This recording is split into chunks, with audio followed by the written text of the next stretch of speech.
Hello, welcome to my latest lecture on autism, in which I'm going into more detail about some of the topics covered in the previous two lectures, and also going into more of the psychology to do with the subject. The first place we start is one of the founding members of the psychology community, Sigmund Freud, who was incredibly influential even to this day. And he described the mind in terms of a tripartite or three-part um, sections of the mind that interrelate.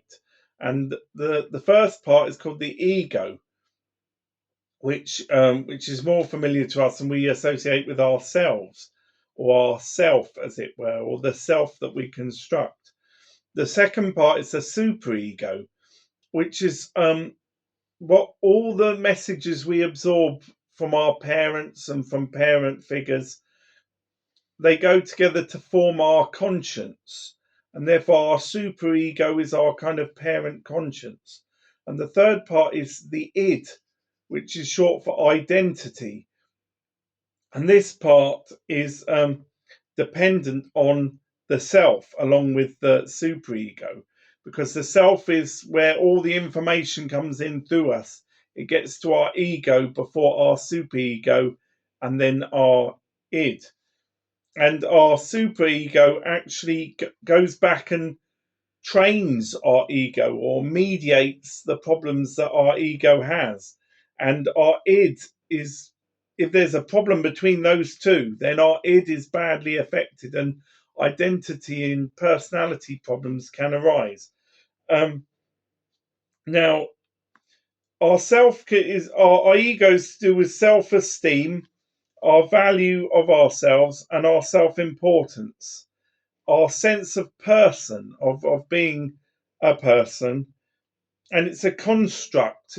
What I mean by construct, they use it in terms of postmodernism, but if you think about it as like a building, something constructed of parts, and the ego is something, a building that we're still building, adding bits to, and our life experience affects how we build the building and what kind of builder we are.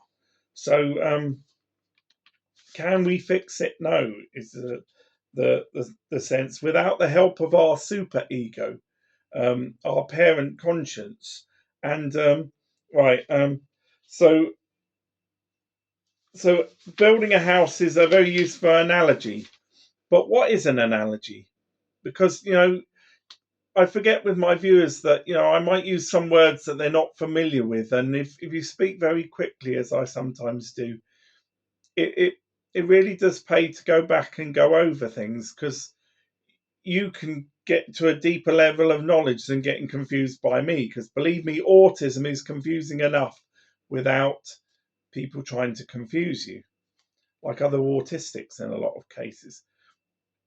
Right? An analogy is saying or implying a similarity between two things, but not implying the dissimilarities or the things that aren't similar. So it's a bit like saying, well, some things are like this, but not mentioning the other things that aren't like that. And you've got two types. You've got an analogy and you've got a metaphor. Now, a metaphor is a bit like a very fancy analogy, and an analogy is a more basic version. So if I said, run like the wind, now that would be a metaphor that was making running sound a bit like the activity of the wind.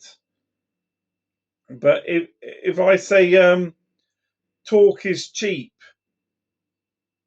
well, I mean that's more saying that there is conversation that is throwaway or expendable. And if you talked about a hot date, now would your date be sitting near a radiator? You see, this is where we encounter problems with language, because it's not just to do with the words themselves. It's how we get a grip or a hook or an understanding, and how we learn methods in order to to teach ourselves in order to, like the superego, school our ego, as it were. Now, autism, the areas of problem I've isolated, and there could be more, but you'll have to go with me on this, is literality and analogy. Now, these are problems with learning and interpretations. For something to mean something to be literal, it's not a very clear word to begin with, but it has a very powerful common sense, which means something to be literal, it's made of the parts that it's observed to be made of. And whereas an analogy, we already spoke about an analogy, so only certain parts are similar and certain parts aren't. And the other two areas of problem I found three areas are conflated ideas, ambiguity, and rhetoric. But we're going to deal with all with them individually. So, right, because ambiguity can turn to confusion, which can cause difficulty processing emotions in autistic people. Because remember, I said in the previous lecture, cognition is limited to how we can actually find resolution in our emotions. Our understanding is what our emotions are dependent on. So the way in which you think can change in how you think, and in turn can change how you behave or how you feel you need to behave. Like if you were worried before, then your behavior can be helped through cognitive therapy, which is available, but under the names CBT, cognitive behavioral therapy. But so the confusion leads to difficulty processing emotions, and then for autistic people, it leads to an anger release.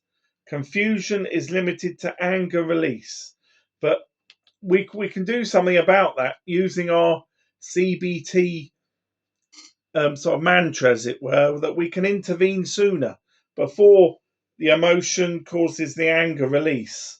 We can deal with the confusion. And this is a fundamental thing in autism. You'll find that you're in a perpetual state of half confusion. But I'll speak about more about that as we go on. So we've got the literal versus the analogy. Now, there are ways in which a lot of people try to learn when they're growing up. And the first method they actually try to get hold of is looking at the sounds of words. Now, this is called phonetic, or to do with the phonemes. The phonemes are the individual sounds of words. And they people try to read words phonetically, which means I'll give you some examples. Like if I said horseshoe or cab driver. Now, those two words are, or no, well, four words or two compound words are autistic friendly in that you look at a horseshoe, a shoe for a horse. You can look at the components phonetically and say, right, put the two together. It's just like a plus sign, isn't it? A shoe for a horse or a horse with a shoe. And a cab driver, well, it's a type of driver. So these come from like adverbs, and adverbs are ways of describing verbs.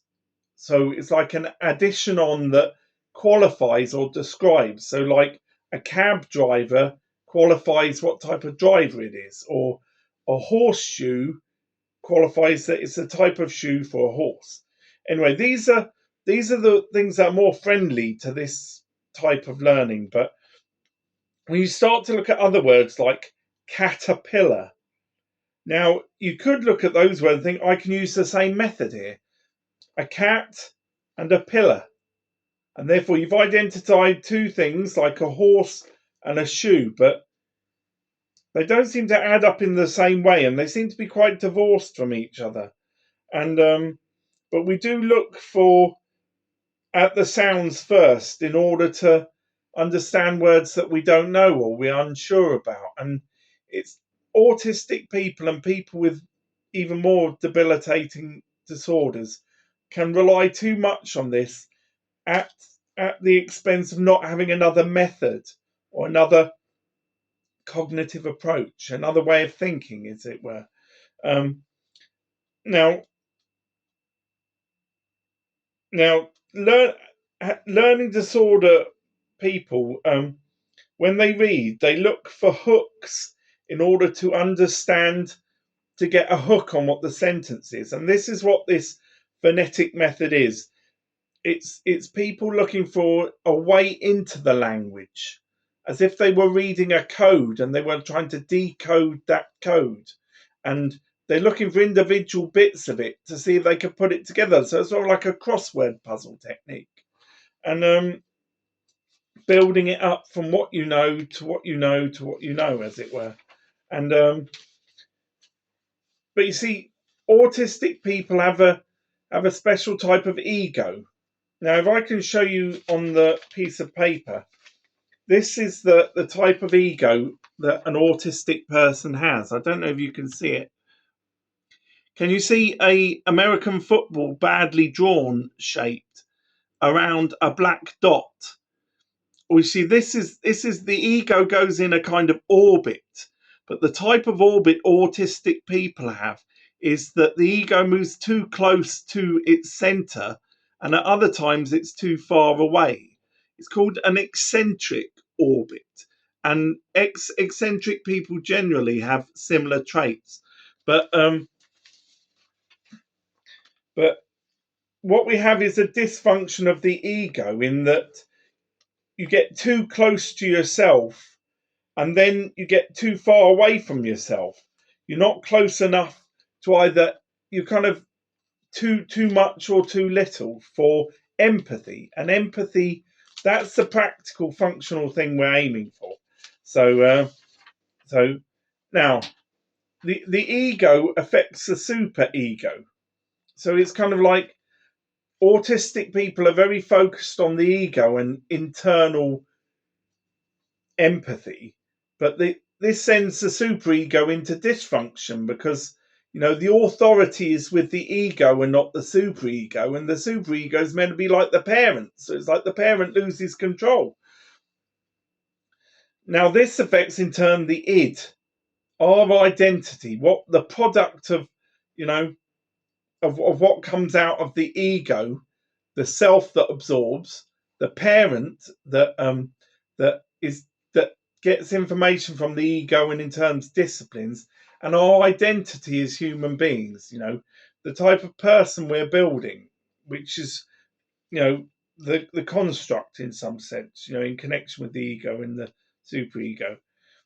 Now, autism patients need to learn to self evaluate.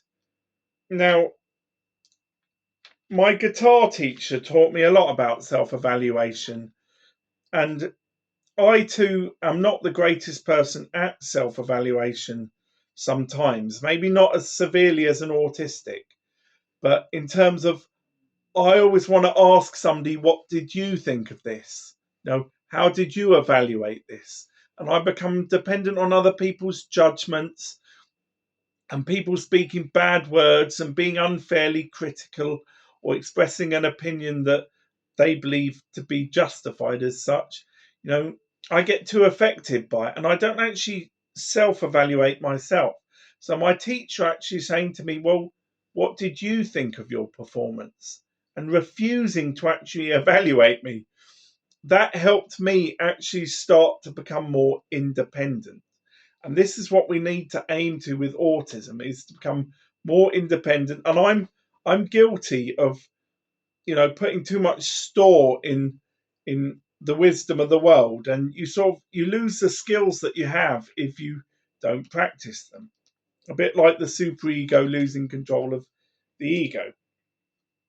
Now now learning from criticism is something that people who are very egocentric find very difficult, because they're too close to themselves for that type of personal comment, in that they take it to mean blame, as if it were like a father figure that was blaming them and not understanding, or that it was all their fault. But you see, they know inside it's not their fault, in the sense they know they've got a learning disorder. They know something's wrong, but what they don't understand is fault or blame is not the same as responsibility.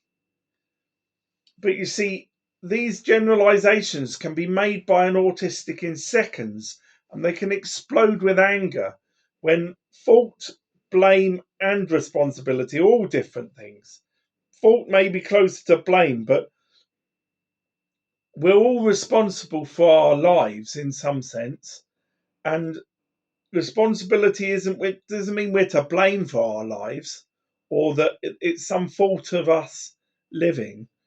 Responsibility is something quite different. And when people criticize, they're trying to be like a superego and encourage empathy, encourage you to understand responsibility, which, a lot of autistic people, they react to the tone of voice, or that they believe it's unfair that they're being criticized for things out of their control that they don't understand.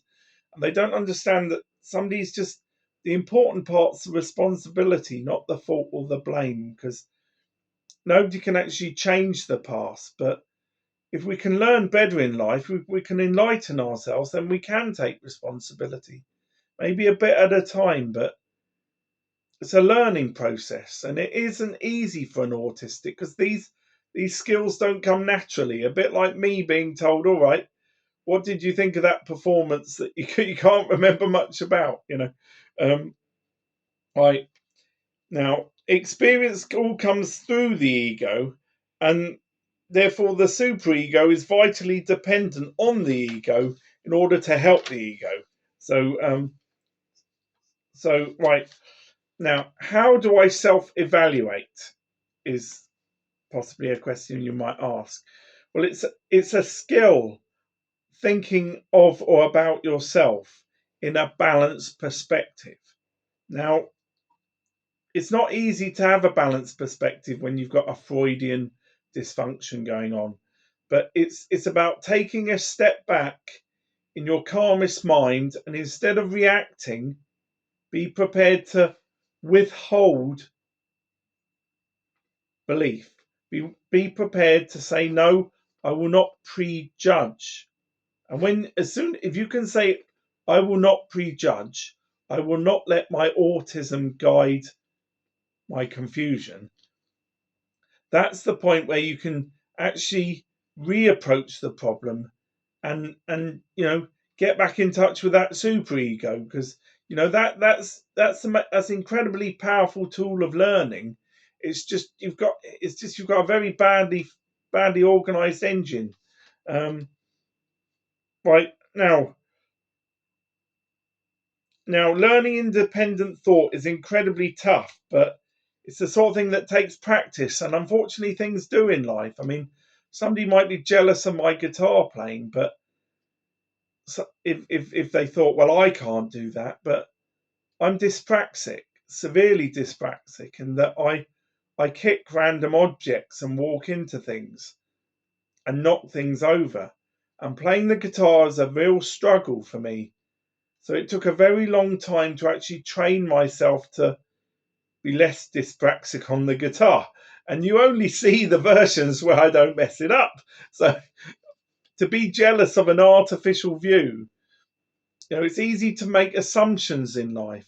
It's easy to prejudge, and these are the enemies of the autistic. Right now, my technique I use when I think about emotions and feelings and issues on my mind is I have a heading. Now, the heading is the kind of title, but it's what the main topic of what you want to discuss is, and then from that point I start off with point one, and I just express what the first thing that comes to mind of the issue is, then point two, then point three, and I try and develop my thought as time goes on, thinking about it more. So even though it's all about the heading, come out with different points in order to break it down into smaller pieces. It's a lot easier to think about emotions and things when you can go into more detail and with a more balanced point of view. And there's something about a piece of paper that gives you distance.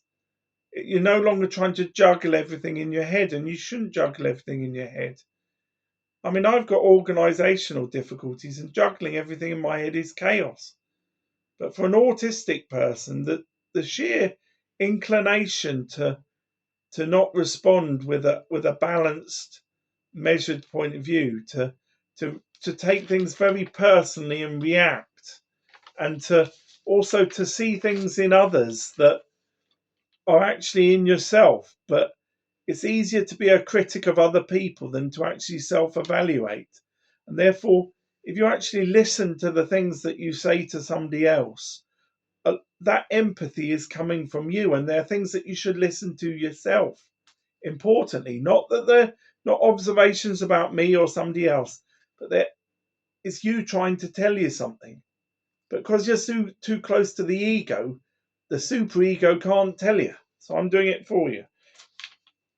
Now, numbered points and break down complex feelings into situations and controlled expression. So you're looking about expressing your feelings, but in a more controlled way, in a more detailed way.